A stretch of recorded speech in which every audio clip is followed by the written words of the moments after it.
masyarakat, kelestarian lingkungan, dan warisan alam yang kami jaga turun-temurun. Penolakan ini didasarkan pada hal-hal berikut. Yang pertama, ancaman terhadap lingkungan hidup dan sumber mata pencarian.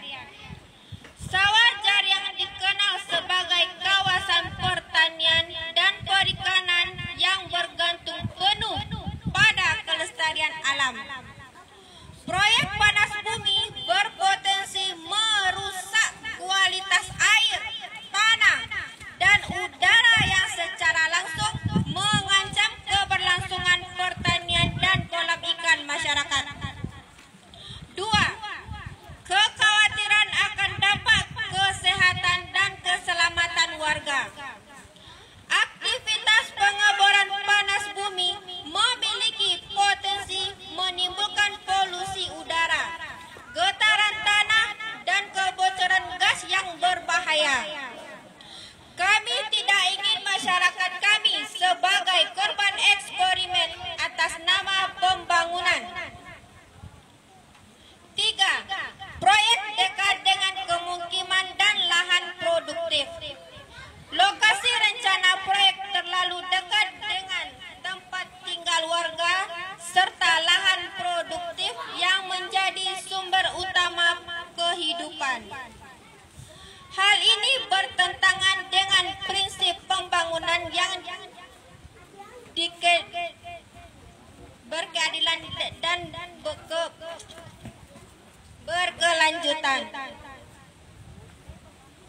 4. Kurangnya keterlibatan dan persetujuan masyarakat lokal.